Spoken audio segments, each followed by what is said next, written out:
What if you could proactively educate yourself on the value of legacy planning and why it's so important? This morning, I have the pleasure to introduce you to Jazzy Rippy and Ameena Sheikh. They are the co-founders to Ladies in Law, a minority woman-owned law firm in downtown Detroit, Michigan of the United States. Ladies in Law specializes in legacy planning, the process of protecting, preserving, and controlling your assets, finances, businesses, and health decisions during your lifetime and after. This is done through wills, trusts, powers of attorneys, etc., that they will get into further. Ladies in Law, furthermore, makes legacy planning accessible through attainable pricing, educational outreach, and a streamlined process, which they will talk further today. So welcome, ladies. Thank you. Thank you for having us. We're very excited. So is there anything about your background that you would like to share with the listeners to just kind of break the ice? Sure. Yeah, absolutely. So something that a lot of people learn about Jazzy and I is we're both not from Detroit, but we call it our home. We absolutely love being here. I'm from Kentucky originally. Jazzy's from Cleveland. And we found our way here, met each other after law school at a big, large corporate law firm, became fast friends. Mhm. And down the road realized, hey, we can be a really dynamic duo. And so now we're not only just business law partners, but we've always been very, very close friends that found each other in a situation that neither of us were completely happy or satisfied with and decided to trailblaze our own paths together. And it's really interesting because the law firm that we worked at is right down the street from your offices. We can literally like see it from here, and that's where we met. I know that was our first job out of law school, and that's how we met. Mm-hmm. Oh, that's wonderful. I know it takes tremendous courage many times when women see the glass ceiling or they come up against some obstacles to shift from that employee mindset to that of a business owner, requires a whole new set of skills and so forth. Yes, it does. It does. We love it. Yeah, it's very exciting. And we have each other and too. It's so it challenges you in so many more ways than had you just stayed and plugged into someone else's system. We literally have to build our own culture, build our own foundation, build our own business from the ground up. So it's been very exciting. Very exciting. Well, the sky is the limit. So let's dive in to what you're seeing out there as attorneys. Would you like to start with some of the statistics or a story? Yeah, so the main thing that we've seen, especially since we transitioned over to exclusively doing legacy planning, is that a lot of people don't know what legacy planning is. They don't understand it. They don't know that they even need it or the importance of it. And a statistic that we found is that at least 55% of all Americans don't even have a basic will, let alone a legacy plan. And without these legally binding documents that make up a legacy plan, their family is left unprotected in court. Their assets are open to creditors. Someone could come in and make decisions for them and receive property that they would never want or intend to be in that position. So that's very critical. Without a legacy plan, your estate goes through probate court. It's a legal process called probate court that is required in order to transfer your property over to your heirs. And probate court is long. It takes like 2+ years. It's expensive. You have to pay the court fees. You have to pay attorney's fees. This can drain at least 10% of someone's estate. And on top of the monetary implications, it's just emotionally and physically taxing on family members. We've been in probate court. Oh my gosh, and seen families torn up over $50,000. People never speaking again for life. So it's just something that we proactively have decided that we want to avoid people from ending up in those situations. And how you do that is with a legacy plan. So, it's just, people don't understand probate court. It's nasty and you never want to end up in there. We don't want to end up in there. We don't want to. And we make a lot more money doing probate court. That number, that 10%, that's a low average. We tend to see a lot more when we were doing probate court. And legacy planning, that 55% of people that don't have it done becomes so much more important when you think about this statistic. 17 million plus unmarried couples reside in the US alone, okay? And what people don't realize until it's too late is, and I'm going to give an example of an actual client story, is unless you're married, you can't receive anything because unmarried partners are left with zero rights. It's up to the court to decide in probate court, Yeah, which is state laws. Yeah, I just want to interrupt for a moment. I found it so interesting that there could be a couple, whether they're heterosexual or homosexual, and if one partner passes away or something happens, the court says, sorry, you're out of luck. Yes, you're not a blood relative, so you're not an a heir. legal heir by state, which would be your children, your siblings or parents, your blood relatives. Your long-term unmarried partner is left out in the dust. And you mentioned regardless of sexual orientation, well, the LGBTQ plus community is disproportionately affected on this, okay? I mean, there's only 10% of individuals in that community that are actually married. So that's leaving 90% of them that are not. And the story we unfortunately like to provide, and I'm not using real names, is about a client that came to us and it was too late. So he was engaged, living with his partner. They had been together for a long period of time. Now his partner was a little bit older than him, but in good health. They lived in his partner's home. His partner was helping him set up his business. But then his partner had an unexpected heart attack and passed away. They did not have any estate planning put in place. And our client ended up not being left with anything.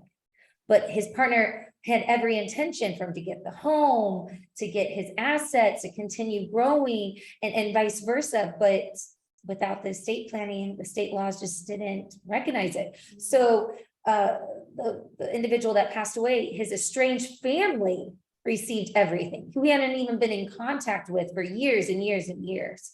And his partner, whom he loved, did not get anything. Yes, I think you mentioned one time in one of your previous podcasts, something along the lines of 77% know it's important to get this set up, but 23% or so have a will. So even if somebody has good intentions, that's not enough for the probate court. The state does not recognize intentions, and there are certain legal requirements for a document to be considered a will. Just handwriting something on a piece of paper is not going to cut it in court. So not only do you have to write down your intentions, but it has to follow the legal formalities to be considered a will. Yes. And that's when all that problems happen in probate court. Why deal with that? Oh my goodness. So yeah, we, seeing clients ending up in these situations or really bothered us. So we wanted to take this initiative to fill this void in the marketplace. Exactly. Yes. There was another statistic you had mentioned. I think it was in a previous, whether it was a social media post or something that I came across. And here's my question: why is it so disproportional in the, let's see if I can get the acronym right, LGBTQ plus community? Because you mentioned 4 in 10 LGBTQ plus adults have been rejected by a close family member, and yet they're the least to set up a legacy plan. So do tell, what's going on here? That's a really sad statistic. It's unfortunate, but it is a reality. And we have so many clients come to us in that they're more likely to actually need and get a legacy plan because of that. We have so many of our clients come and say, I have been ostracized by my own blood relatives, and I have had to grit and bear, not only emotionally, personally, but professionally, to have everything I now have, all the assets I've acquired. No matter how on their own. Yes. It's their own. They truly obtain them themselves. So they're the ones that are more like, no, because I have been removed from my family, I don't want those family members just getting everything I have worked so hard for. So that disproportionate statistic comes into play, even more of the need to get this done, because without the legacy plan, as Jazzy brought up, their family members are the ones that have rejected them are going to reap the benefits, like the story we gave of an actual client. Yes. Yeah. So the only way to legally disinherit your family members is through a legacy plan. And proactively doing something about it. Proactively do it. Not last minute. while you're alive and while you're still competent, because we have a lot of people that unfortunately may wait until they're on their deathbed to try to get this done, and they're just mentally not at a legal capacity to be able to execute these documents. Do you think it's, and I'll go on to the next question after this, but do you think it's a lack of education in this particular community that it's just not being talked about as much as other things that might be cultural traits? Or I think it's not even just, it disproportionately may affect this community. Yeah. But as far as the lack of education and awareness, that is just culturally across all communities. It's just not something that has been pushed in mainstream culture.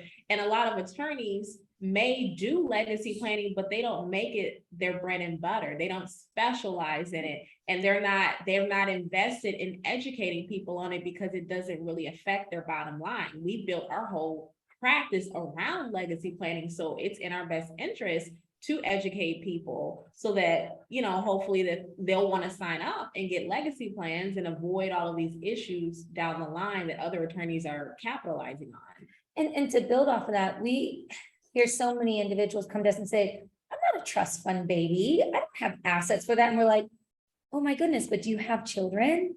Do you have retirement accounts? Do you have a life insurance policy? do you own your home? Yeah. Do you worry what will happen if you're incapacitated while you're alive, and who will be the person making medical decisions for you? Any of those things encompass a legacy, which I'm sure we'll talk about more in detail later, but that means you need this done. That facade of estate planning and trust fund babies, and it's ridiculous. And you know, we've had clients that come to us and say, okay, I want a will, but they don't even know about the powers of attorney.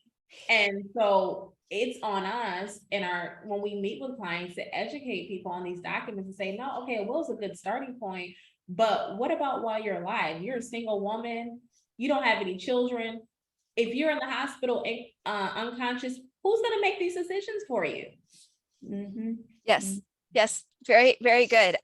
So I might, as a coach or an advisor, look at a legacy from a holistic perspective.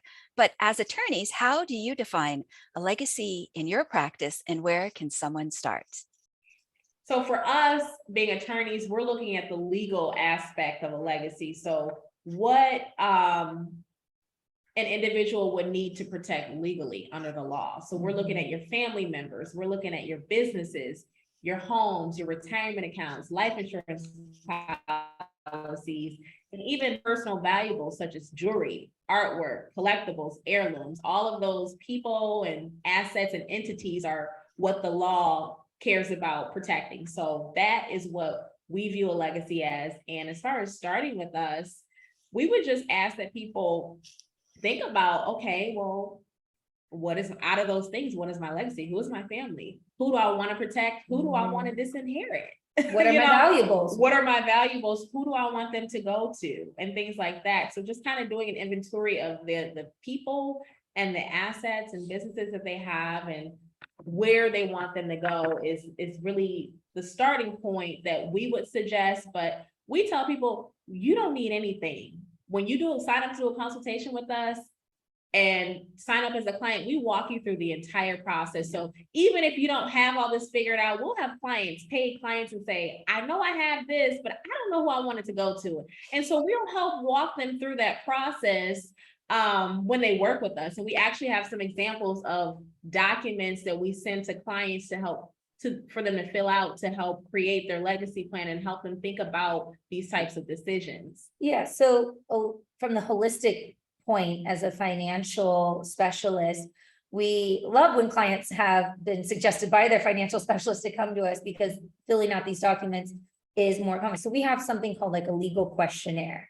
And these documents should not take longer than an hour to fill out, because this is a starting point for us, as Jazzy said, to handhold and walk you through the process. This is giving us basic information about yourself. You know, where do you want assets going? Have you been married? How many children do you have? Who do you want being the person that's in charge of your personal representative of your will? First choice, second choice, third choice.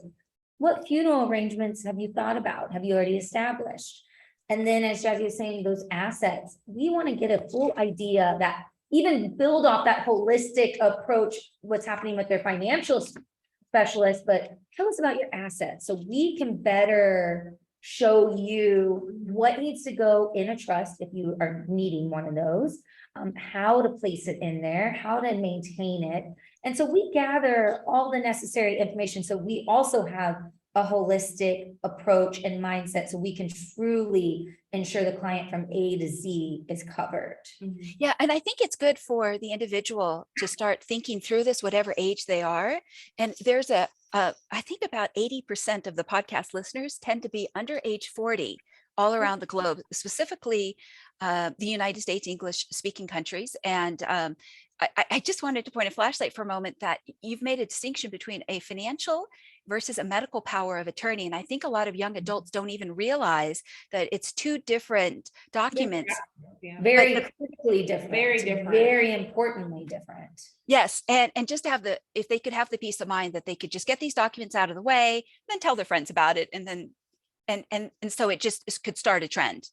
No, and documents can always be modified, and they should be maintained and kept up to date. We even have a maintenance program at a very low cost, starts at $50 a year, to ensure that our clients have come and gotten a legacy plan from us, but they're also keeping it up to date and maintaining it, and they have a financially attainable method of doing it. So if they like, hey, you need to make a change, no problem, it's part of your plan, this can be done. Because it is not just like, oh, I'm retired, like it is people that are younger that really need to be thinking about this. We're working our butts off. Yeah, people have children, people who are purchasing homes, or people may have saved up in their IRAs and different things like that. You have a legacy to protect, and even if you're under 40, you still want to make sure that those things go to who you would like them going to. Yes, and to set it up sooner than later. Oh yes, please. Yeah. So we could tell so many stories where we will turn around and really work at our very quickest in a couple days, get these knocked out, and it's too late. It just doesn't work like that. So I know that fear is the #1 motivator, whether it comes to females or males. So let's go to those stories for a moment, just in terms of the purpose of education, when there's an unprepared event that blindsides someone. Yeah, I mean, I'll give you another example of a client, and I'll just say I'll say their names are Logan and Laura. They were engaged for, gosh, I don't know, a long time. They have a child together. They own a home, all these things, family assets. Well, so Laura came to us. Logan felt very ill and ended up in the hospital. And he did not have a medical power of attorney. Well, because they weren't married, the hospital was not recognizing Laura as someone that they could speak to, allowing her to make medical decisions. Instead, they reached out to his next of kin, which was his mother. And again, this was somebody that did not know anything that Logan would want. She hasn't had those conversations. She's not living with him. He's a grown man. And she didn't like Laura. She did it. So Laura's coming to us going, what do I do? And we're like, he's already unconscious. You're going to have to go to court now. And while he's unconscious in the hospital, and his mother, who doesn't like you, isn't giving you any information, you're his fiance, mother of his child, you're fighting in court just to figure out what's going on and what she's deciding for him. And that was a real situation. And I just want to highlight from the amount of stress that could bring.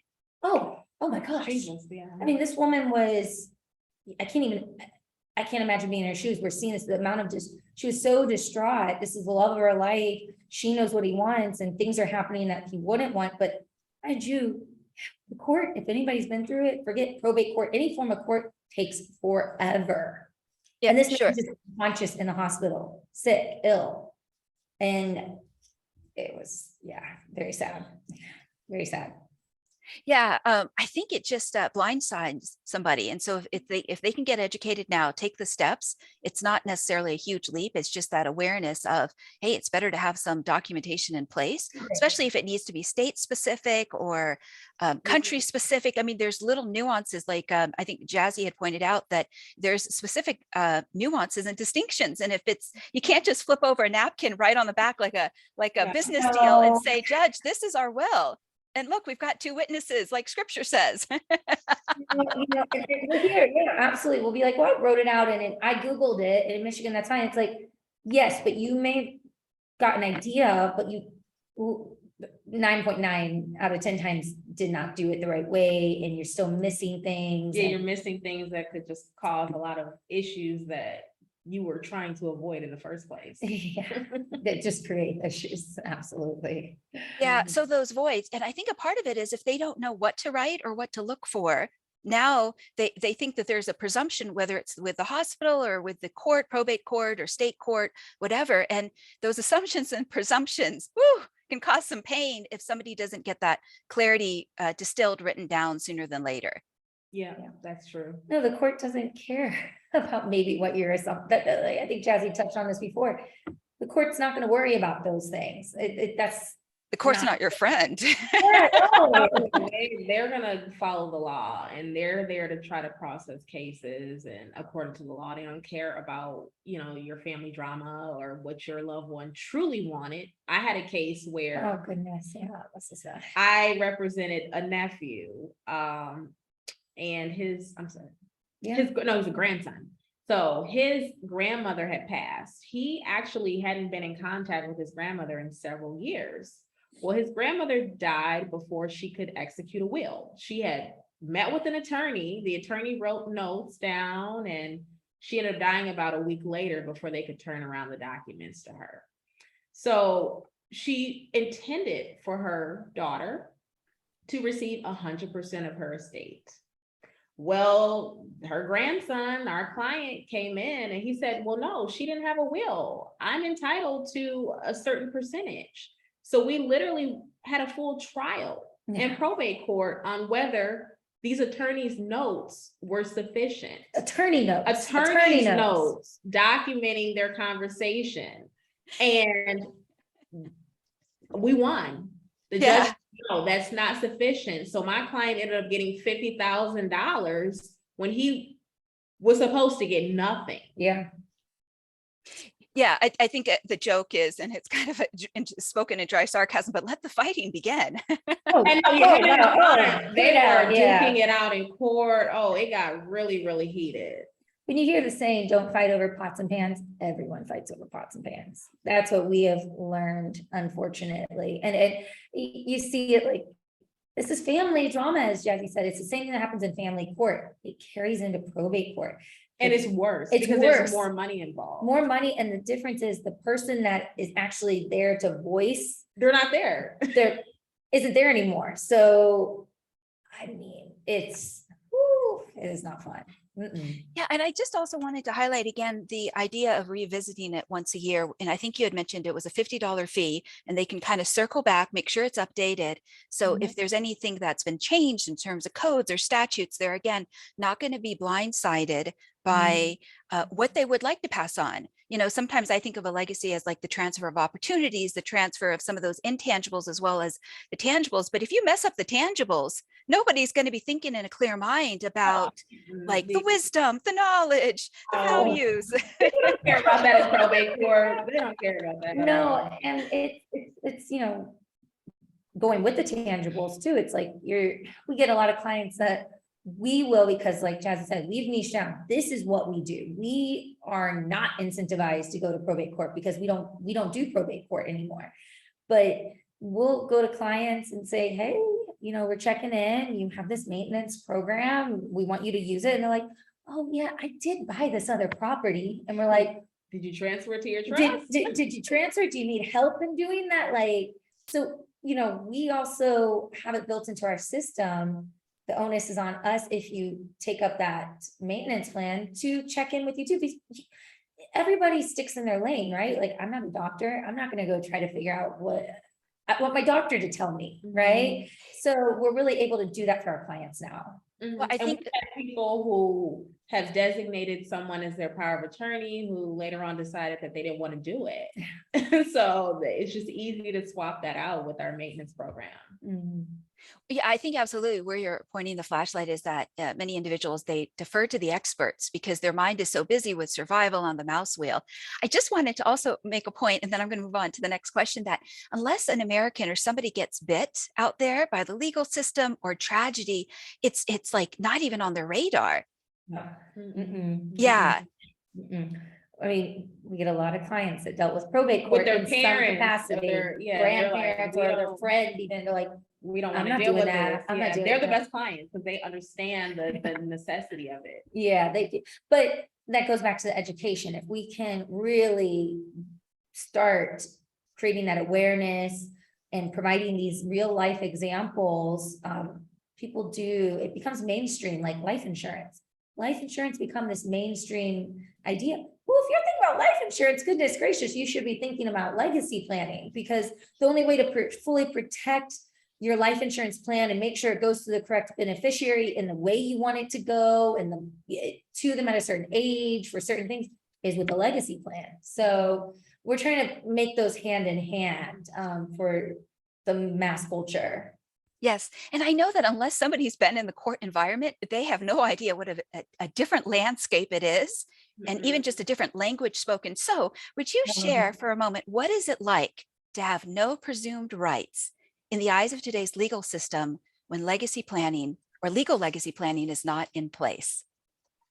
So no presumed rights. Well, it goes back to that story I gave, Yeah, just about Laura and her fiance. They have their home, they have assets together. So great, maybe she's on accounts and things like that, but her fiance, the father of her child, ends up in the hospital.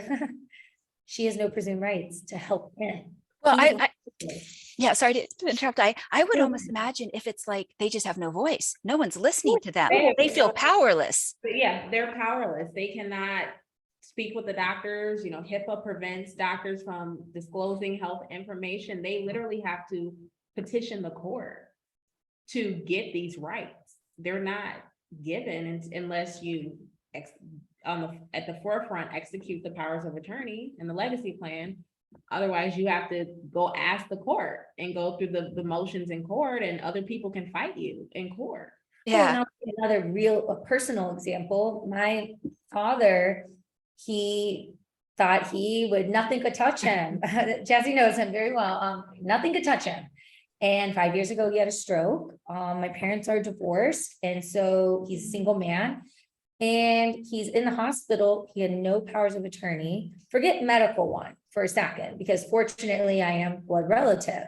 But financial power of attorney, it doesn't matter if you are a blood relative. I could not literally access his accounts to manage his rental properties, to pay these bills. I couldn't, the safe deposit box, a lot of people have these general durable powers. They don't specify things that have to be written for financial institutions to open their gates to you, regardless of blood relative or not. Yeah, you get to go online and do a guest bill pay.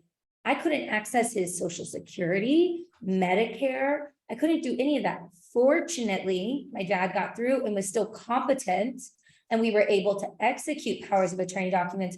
But literally, Jazzy sees every week the amount of work I do to ensure he's able to continue having his home, having these bills paid, going to the hospital, receiving proper checks, writing proper checks. I mean, the hospital is literally calling her like 15 times a day. Yeah. Well, I think where you're pointing the flashlight again is that he's protected. Yes, now, Yeah. fortunately, had a daughter that's an estate planning attorney. Somehow they're trying to send him to that one facility. Oh, my gosh, and this is just, it's so horrific, because once someone gets in the system in any capacity, they're just bound by it. He had to have surgery, and they're like, okay, we're sending him to this nursing home, and I'm like, whoa, what's this nursing home? Where is this? I kid you not, it was, in my opinion, lower quality than a homeless shelter. He was not going to receive any medical treatment that he needed, let alone any just care. This is a man that mentally is fully there, but his body. And it was in a rough neighborhood in Detroit. And had I not been the power of attorney to step in and say, absolutely, no, you're not doing that. The hospital would. They were shipping him off. They would have shipped him off. And he, Yeah. his voice. So it's not like he could pick up the phone and say, I'm being abused, I'm being mistreated. This Yeah. But these nursing homes get their check and they move on, and that's what happens. It's a system. Yeah. He almost becomes a ward of the state. I think one of the things you're No, that's really what it was. Yeah. That's what they were trying to do. And here's a man that's a retired physician who mentally is still there, that is so quick, so everywhere. But because he didn't initially have those documents and doesn't have a voice or physical capabilities, his rights, forget any rights. He has no life, liberty, and the pursuit of that. He has none of it. It's all gone. But I could be empowered to ensure that he does. Yeah. So what I'm hearing is that when somebody is prepared, it just makes it that much better. If they're not prepared, it's almost like they get the wind taken out of their sails because it's tragedy upon tragedy. And it can become a part-time job because now you get to be filing motions and petitions and you just wondered what happened. Yeah, no, it's just, it's a struggle. It's a daily struggle is what it becomes versus peace of mind. Yes. Any other insights regarding the LGBTQ community that maybe the listener or the viewer might not know? Really, it's just more that there are a lot of empowered individuals in that community that can truly empower themselves with this knowledge and ensuring that their assets and their lives are going in the direction that they want them to be.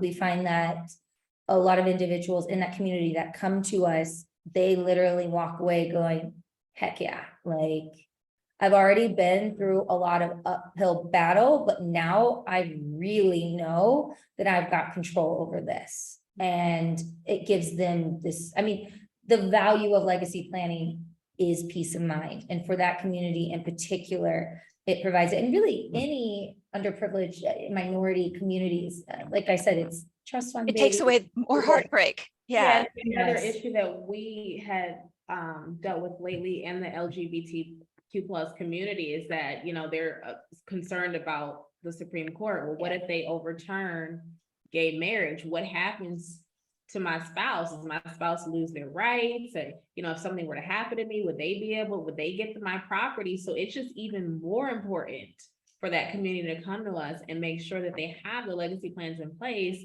in case the law does get overturned. And we got some drinks with a couple, and they were asking particularly about this because of or other Supreme Court decisions going on. We said, they're like, well, we're already married, so we're just kind of like in, right? We're like, no, it doesn't. The law changes, the law changes. Yeah. And they're just like, oh my goodness. Yeah. And we're like, that's okay. But if you have these things in place, irrespective. Because it's not based on the law that was in effect when you guys were married. It's based on the laws that are in effect when these probate and legal issues arise. Mm-hmm. Yes. So it never hurts to have it airtight. So a statistic that I came across was every 13 seconds, someone gets divorced in America. So would you speak on the fact that whether somebody receives an inheritance, they get married or divorced, or there's another major life event, Yes. why this is just so important? And I know this might be repetition and I'm hammering in a point, but this could be brand new to a listener out here who's never heard this conversation before. Yeah, and it's important for us to, at every angle, explain these things. We get asked time and time again, okay, but at what age should I be getting a legacy plan, an estate plan? And we're like, no, it's not an age. It is, like you said, major life events that occur, such as getting divorced, that trigger, okay, gosh, I just received this settlement, or I just had everything go in disarray. I want to just make sure I'm now single, I don't have a spouse to I don't have a step in and spouse, do yeah. anything for me. I want to make sure everything's being taken care of. We also, think about it in the flip side. Okay, divorce is the negative, but let's think of it in the positive. Every single day in the US, over 10,000 babies are born. So there's 10,000 plus new parents that are there that have, oh my gosh, I have this baby I need to protect. The single best way to protect your baby is with a will, to ensure that your minor child, if anything were to happen to you and your significant other, that child, you've chosen who will be their guardian and who will be the person that manages their money for them, their finances. They're just a kid. You don't want all their money going to somebody that's terrible with spending money or may spend it on themselves. Their inheritance, yeah. Yeah. Mhm. So there's a lot of statistics. Major life event is. And very another important. one that I want to talk about is retirement, because this is something that's very important right now with all the baby boomers retiring and all the wealth that they've accumulated over the years. So we have a statistic that says that in the third quarter of 2020, 28.6 million baby boomers reported that they were retired. And this number has been increasing annually by 2 million since 2011. So that's over 30 million retired baby boomers that need legacy plans. It's critical. I mean, a lot of these people have worked for same job 20, 30, 40 years, have built up a pension, have a 401k, a IRA, they have millions of dollars of assets that will eventually be transferred. And it's critical that they protect their families and create this generational wealth that they've worked their entire lives to build. And legacy planning also comes into play with documents such as a trust, that it's maintained properly while you're alive too. We do specialty trusts that can aid in not spending money in ways you don't need to, while still keeping your financials in place. So it can be utilized while alive and after you pass, for that generational wealth to continue. Yes, I just want to highlight again that there's a number of tools that the two of you ladies are bringing up that anyone at any age can think about, whether they're starting in a brand new family with those 10,000 plus babies a day, or if they're a part of that retirement community. And if they didn't learn about it decades ago, then carpe diem, today they can seize the day. Yes, absolutely. And what we do is we're very customized to each client. Nobody's legacy plan is the same as the next person's. It is so specific to you. Everybody has their own legacy that they're empowered to protect. What they've, like the legal side of it, what they've accumulated and want to put in it. And they have their own family intricacies and personal intricacies and desires. So we really ensure that each person is receiving not more than necessary. We never try to have you do more than you need to, but receiving the proper legacy planning tools for you. Yes, yes. Thank you. So I just was making a note about something you had shared. That's what I was writing down. Okay. So that's the education piece, but I'm also curious, since this is a legacy podcast, what personally would you like to leave behind in addition to a set of documents that protects yourself, your families, and so forth? We really like this question. Mine, I instantaneously knew, because I'm pregnant with my first child. So I've really started thinking beyond just The here and now.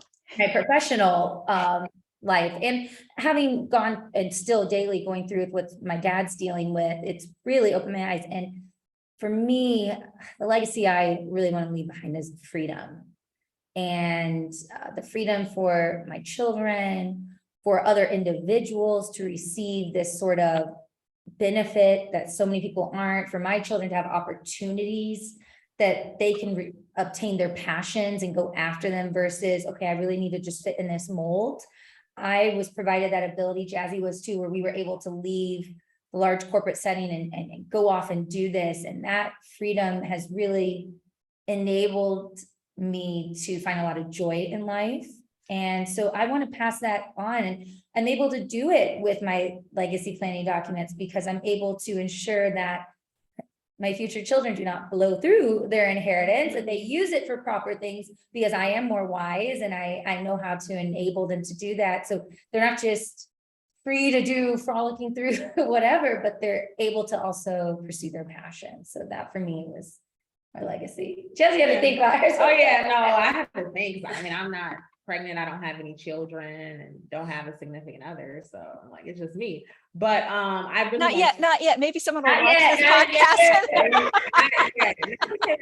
but I don't have that yet, so I haven't really done that same level of thinking that Ameena did. But it did force me to sit back and think, like, wow, you know, what is my legacy? If I were to leave, what would I want to leave behind, even if I don't have children or don't have a spouse? So For me, my legacy is about pursuing truth and being courageous. So really doing things that are true to you and true to your soul, regardless of what others think. I know when I left the law firm that we started out at, it was a great firm. It was one of the top in the state of Michigan. We were making over 6 figures fresh out of law school, but it didn't feel like a good fit for me in the long run. I always wanted to be an entrepreneur.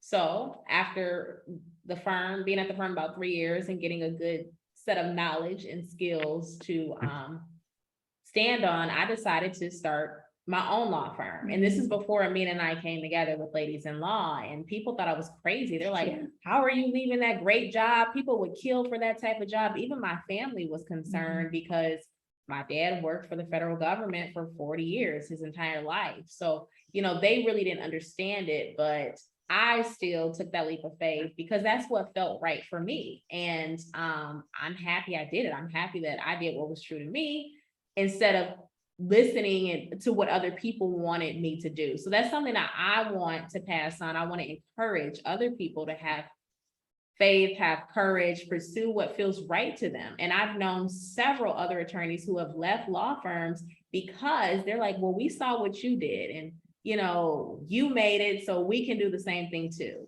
Yes, absolutely. I think you're just pointing a lovely emphasis on taking personal agency, taking full responsibility, stepping into your integrity. It's lovely. Yeah, from both perspectives, whether it's that as a solo entrepreneur, whether it's a mother in preparation, looking years forward. So yes, thank you. Thank you. Talk about positive role models in the local community. Yeah. So, and I guess my last question before we wrap is, how are you developing that legacy and executing on it today? Because a lot of the times people think it's like, oh, well, that individual, they were just lucky. They don't see the behind the scenes, like in the locker room, the hours, whether it's 8 to 16 hours a day. So do share. I mean, yeah, what we're doing now, niching down to one very specific, untouched area of law that the mass public doesn't even think that's law. That is what we're doing. I mean, Jazzy mentioned that she got a lot of other attorneys giving her slack, like, you're crazy to believe that. Oh, they think we're really crazy now. No, they're like, okay, wait, so you are not doing any other work. You're just letting all of that money out the door. They think we're crazy by being so heavily specialized. Yeah. As well as reducing our prices. Yeah. And that's a huge risk we took, but fortunately we're very like-minded. We're very lucky in that. And for us, the risk is worth it. Those hours, the hard work, the fear, it's like, no, that lights the fire in us more because of the legacies we both want to leave behind. I mean, they really align too. Following your truth, expanding on that provides you the freedom to do more. So we're really implementing that in exactly what we're doing every day. And we really have created a supportive, collaborative environment at our firm. Our employees are not all attorneys, things of that nature, but we still take their input because our clientele are those individuals. So if we can't relate and understand what our own employees need or what they're saying, how can we ever do that for our clients? So yeah, if we explain something and they don't understand it, Right. we know our clients are not going to be able to understand it. Yes, I love the fact that you're explaining it really well to your clients, because it almost seems to me like you have an understanding of a macro picture. In other words, if you can change the conversation around what's possible with legacy planning and making it accessible to the middle class, to the working class, to the next gen coming up, which is very interesting because 2/3 of today's new money is they're self-made entrepreneurs. And it's that hunger and that drive within them. But a lot of times they have to figure this stuff out on their own.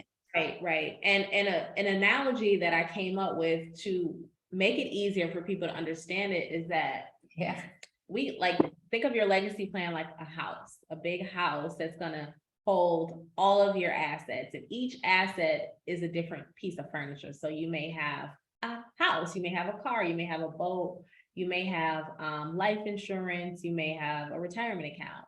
So this legacy plan is going to protect all of this furniture from the elements, from other people coming in trying to take it. And you can specify which furniture goes in which room, who has access to these rooms. So we found that by using the house analogy, it's made it a lot easier for our clients to understand it. And a lot of them already have life insurance. And we're like, okay, that's great. That's just one piece of furniture.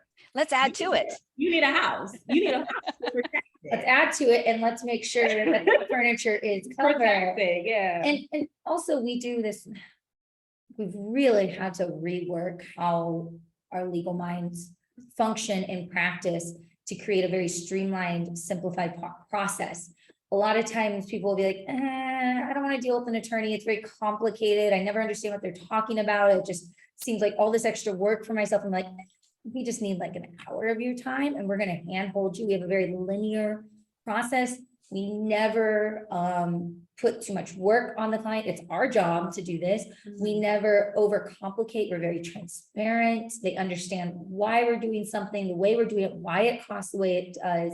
And we take them down this path and only reach out to them and bother them essentially when it's necessary and at the time it's necessary. So clients love it. They're like, okay, yeah. Built out an automated process that we take clients through, and it's just made it a lot easier for us and a lot easier on the clients. They understand what's going to happen, why it's happening. They don't feel overwhelmed. Never.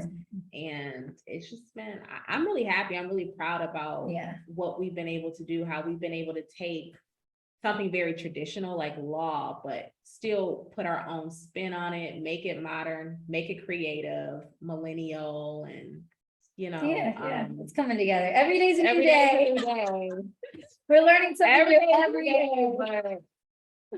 Every day is an opportunity for growth. Yep. And every client, we ask their feedback. We want their feedback. We want to improve for them as we help them and their loved ones. A lot of people come to say, I just appreciate what you did for me so much. Can you help me with my mom? Can you help me with this? And we're like, absolutely. Where did you feel we could improve though, to make it even better for this next person? That's our goal as a whole. No matter how large we may grow, that is going to always stay the same. Yes. Well, this is delightful. I very much appreciate your speaking into how simple this process can be. I know we set the intention about education when we started, and also just conveying why it's so important. And I know, Jazzy, you could have worked for the US DOJ. Oh yeah, that's like I could have been a government lawyer just like him. That's the track he wanted me down. And then I was just like, no, I'm gonna go work for a big law firm. And then I'm like, no, I'm gonna go leave and start my own. So it's completely different than the path that he went on. Yes. Yeah. Well, I just would like to take a moment to thank you again for speaking into the basics, that this is a simple process. It's not that complicated. And I think really there's something to be said about that you're making sure fellow Americans are not staying in that place of what I call learned helplessness, that they can empower themselves, they can become proactive, and it's not something that's complex. It's something, as you had visually shown with the form you held up a moment ago, that it's kind of like filling out a survey when you go to the doctor's office, and then the rest of you just, you fill in the details, and they just have to kind of give you the facts, who, what, when, where, why, and you fill in the codes and the statutes to give them an excellent binder of documentation that's relevant for today. Collaboratively, we work collaboratively, and we're working on our system to simplify it even more, that depending on what legacy planning documents you need, you're only going to be populated to fill out specific parts of those forms. So you're not even overwhelmed, like, I don't think that applies to me. It does. You're going to know exactly what you need to do. And then we're going to circle back and you're going to talk to an attorney the whole time and actually have that collaborative effort. So yeah, that's what our aim is. So before I read my closing paragraph, what's the best way a listener or a viewer could reach you? So our website is www.theladiesInlaw.com. Our Instagram is @theladiesInlaw. Our phone number is 313-774-2787. Or just Google Ladies in Law. Google Ladies. There's only one of us. Yeah. Okay, wonderful. Anything else? one thing I want to say, I know we are located in Oh, Detroit yes. and we are a Michigan-based firm, but Ameena is licensed in California. She lived out there for a couple years, so we are able to service legacy planning clients out of California as well. Yes. Okay, wonderful, wonderful. And I think you, the two of you would also be excellent, almost in an advisory role if somebody did need feedback, just to run some questions by you, regardless of if they're in New York or Florida or Texas and so forth, because I Definitely. think you've planted some good seeds. Yes. Thank you. Okay, so I am just going to close this out. So I'm Angelina Carlson, the hostess of the Design Your Legacy podcast, as well as the founder of Legacy Planning, a boutique coaching and advisory firm based out of Beverly Hills, California, but international in those I coach. I hope to dive deep into subjects that can help a person define, develop, and execute their legacy, and continue to scour the landscape for those who can be great resources to every dimension of your legacy. For many listeners, there can never be enough education and preparation in the moot or moat around your castle. Whether you find yourself with new wealth or generational wealth, may the content of this channel be an anchor in any storms ahead. We do our best to provide original content for your intellectual and emotional curiosity. Thank you for joining us today. And if you're listening on YouTube, please remember to like and subscribe, or if you're listening on Apple Podcasts, to rate and review. So thank you for tuning in this week, and thank you to the ladies in law for being marvelous guest speakers. Thank Thank you. you.